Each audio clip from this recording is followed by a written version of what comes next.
Hi welcome to Shri Mallika's kitchen. ఈ ఛానల్ని ఆదరించిన ప్రతి ఒక్కరికి మా హృదయపూర్వక నమస్కారములు. ఇవాళ చాలా మంచి రెసిపీతో మీ ముందుకు వచ్చానండి. చాలా అంటే చాలా బాగుంది. ఈ విధంగా చేపల పులుసు చేస్తే రుచి మాత్రం చాలా అద్భుతంగా ఉందండి. ఒక్కసారి ఈ విధంగా చేసి రుచి చూసిన వాళ్ళు ఎవరైనా సరే ఇంకొకసారి వేరే కూర జోలికే పోరండి. వేరే టైప్లో అసలు చేయరు. అంత బాగుంది. దీన్నే చేస్తారండి. ఎలా చేయాలో మన కిచెన్లోకి వెళ్దాం. ముందుగా అయితే చేపలు తీసుకునేసి వాటిని శుభ్రంగా కడిగి రెడీ చేసి పెట్టుకున్న వాటిని బౌల్లో వేసుకోవాలి. నేనైతే 1.5 కిలో చేపను తీసుకునేసి రెడీ చేసి పెట్టాను. ఇప్పుడు దీంట్లో ఏం చేద్దామంటే కారం వేసుకోవాలండి. 1 టేబుల్ స్పూను కారం వేసిన తర్వాత ఇప్పుడు ఏం చేద్దామంటే చిటికెడు పసుపు కూడా దాంట్లో వేసుకునేసి 1 టేబుల్ స్పూన్ వచ్చేసి సాల్ట్ కూడా దాంట్లో వేసుకోవాలండి. ఇవి 3 వేసిన తర్వాత ఇప్పుడు 1 టేబుల్ స్పూను ఆయిల్ వేసుకోవాలి. ఆయిల్ వేసాక ఇప్పుడు ఇవన్నింటిని బాగా కలుపుకోవాలండి. ప్రతి ఒక్క ముక్కకి ఇది పట్టే విధంగా మనం బాగా ఇలా కలుపుతూ అప్లై చేయాలండి. ఎందుకంటే మనం వేసిన ఈ కారం, పసుపు, ఈ సాల్ట్ అన్నది ఒక్క చోటే అతుక్కొని ఉంటుంది కాబట్టి ఈ విధంగా మనం చేత్తో ఇలా రాకుతూ ప్రతి ముక్కకి పట్టే విధంగా ఈ టైప్లో మనం పుయ్యాలండి. ఓకేనా? ఈ విధంగా పూస్తే ఏంటంటే ప్రతి ఒక్క ముక్క ఈ రసాన్నంతా పీల్చుకునేసి బాగా ఊరతాయండి. అంటే ఉప్పు కారంలో ఇవి బాగా ఊరతాయి. ఇప్పుడు దీన్ని ఒక అరగంట సేపు ఊరనివ్వాలండి. ఇప్పుడు పక్కన పెట్టేసేద్దాం. ఆ తర్వాత ఒక మిక్సీ జారీలోకి 1 టేబుల్ స్పూన్ ధనియాలు తీసుకునేసి ఆ తర్వాత సగం టేబుల్ స్పూన్ వచ్చేసి జీలకర్ర తీసుకోవాలండి.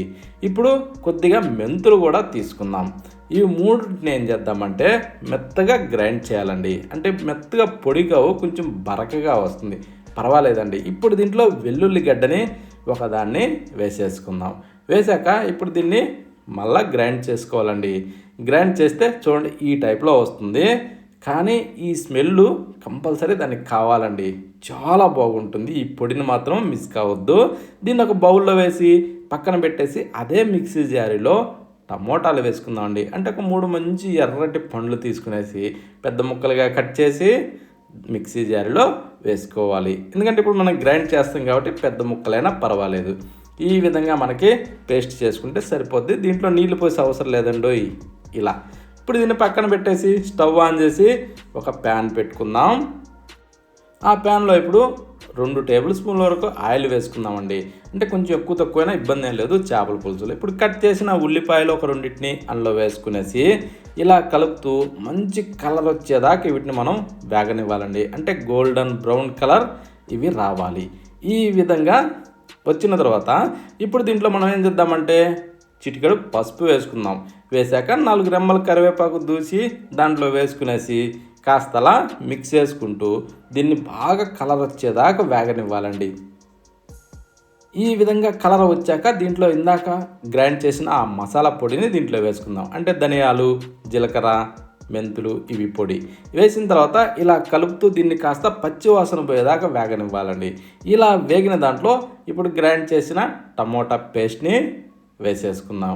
వేసిన తర్వాత దీన్ని కూడా ఈ విధంగా కొద్దిగా కలుపుతూ ఇంకా మిక్సీ జారులో లైట్గా నీళ్లు కూడా పోసి దాంట్లో వేసుకోవచ్చండి.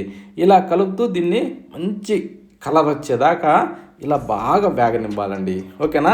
ఇది కూడా పచ్చి వాసన పోవాలి. ఎందుకంటే మనం పచ్చిగా వేసింది. ఇప్పుడు దీంట్లో స్పైసీ తగ్గట్టుగా 3 టేబుల్ స్పూన్లు కారం వేద్దాం. ఈ చేపల పులుసులోకి అంత మాత్రం స్పైసీ కావాలండి. ఓకేనా? ఈ కారాన్ని ఇప్పుడు మనం ఇలా కలుపుతూ ఇది కూడా కారం వాసన పోయేదాకా ఇందులో కొంచెం కాస్త ఆయిల్ రిలీజ్ అయ్యేదాకా వేగనివ్వాలండి. అలా వేగటానికి ఒక 2-3 నిమిషాలు టైం పడుతుంది. కాకపోతే సన్న మంట మీదనే దీన్ని పొగ వాసన రాకుండా వేగనివ్వాలండి. ఓకేనా? ఈ విధంగా వేగిన దాంట్లో ముందుగానే నానబెట్టి రెడీ చేసి పెట్టిన చింతపండు పిసికి ఆ నీటిని తీసి ఆ నీళ్ళని దీంట్లో వేసుకుందామండి.